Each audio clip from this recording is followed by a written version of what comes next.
Hello and welcome to The Epitome. I'm your host, Nathan Bozeman, and today we're going to be doing a Pauline Quadrilemma. Let's get into it.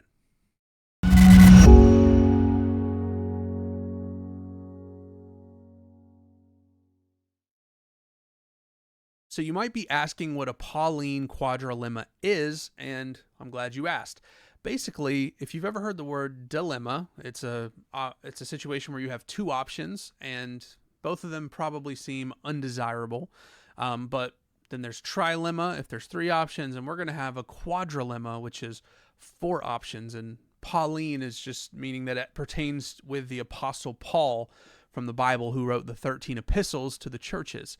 And the reason we're doing a quadrilemma today is going to be an argument for the authenticity of the Bible's testimony, of Paul's testimony, and hopefully by the end of it we can conclude that Paul's testimony should be believed.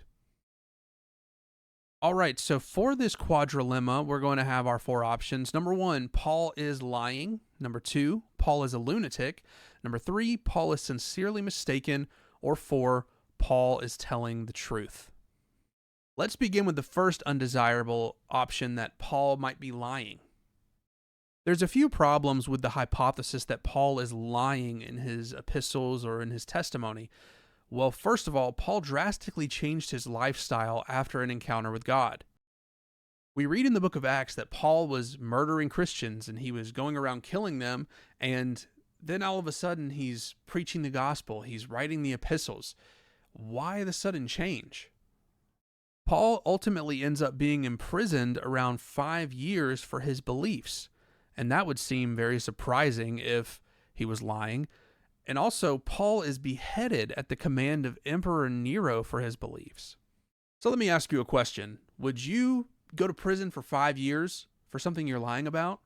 Would you be put to death? He was beheaded, by the way, for something that you're lying about? I know that I wouldn't, and I don't think we have any reason to believe that Paul would as well. So we at least need to think that he sincerely believed what he was saying, and even most skeptics will grant this. Let's hop into the second hypothesis. Paul is a lunatic.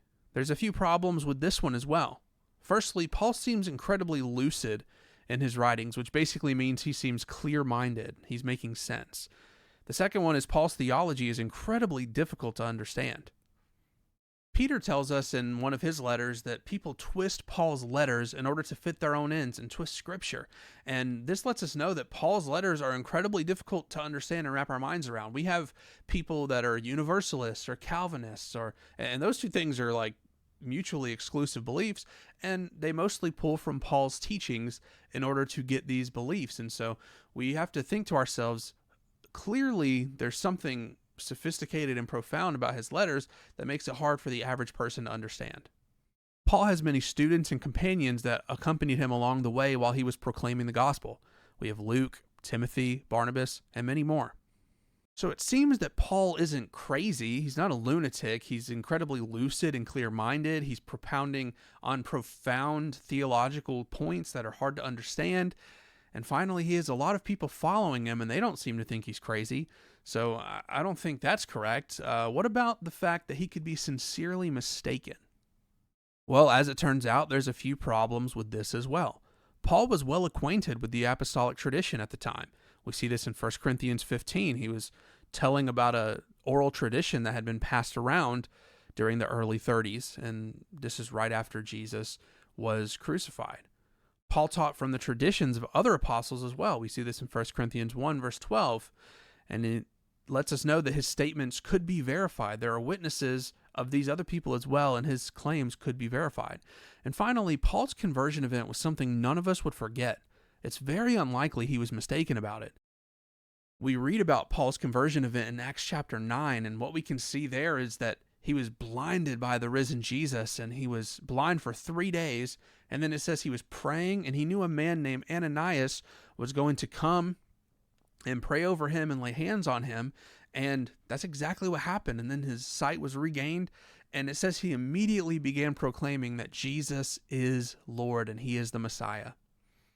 So if Paul wasn't lying because of his changed lifestyle, the persecution he suffered, and his ultimate death for his beliefs, He's not a lunatic because he was lucid, providing sophisticated theology, and he was followed by a lot of people.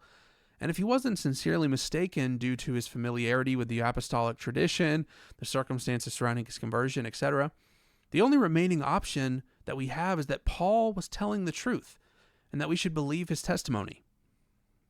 So if Paul wasn't lying or a lunatic or sincerely mistaken, then his testimony should be believed. And this actually lends a lot of credence to the belief in Christianity, because if Paul's testimony is trustworthy, then that means that Jesus rose from the dead. There were witnesses to the risen Jesus, 500 of them at one point. He himself saw the risen Jesus, and the apostles did as well. And he's the Lord, and he is God, and he pre-existed the universe. In Colossians 1, it says that all things were made through Jesus. So there's a lot of implications here that would point us to the truth of Christianity if his testimony is reliable. And so I think that this is an argument that should be used more. I know that there's a lot of the classical arguments for God, but as far as arguments for Christianity specifically, I know a lot of people use the resurrection of Jesus and other things like that, but I think that this is an underappreciated argument that we should all look to and cling to and use. Thank you so much for watching this episode of The Epitome. This has been my Pauline Quadrilemma. Let me know down below if you liked it in the comments. Leave a thumbs up as well if you enjoyed it. Subscribe if you want more content like this. And also in the comments, let me know if there's any other arguments either for God or for Christianity specifically that you would like me to cover. And hopefully we'll get to those in the future. This has been The Epitome. I'm your host, Nathan Bozeman. We'll see you around.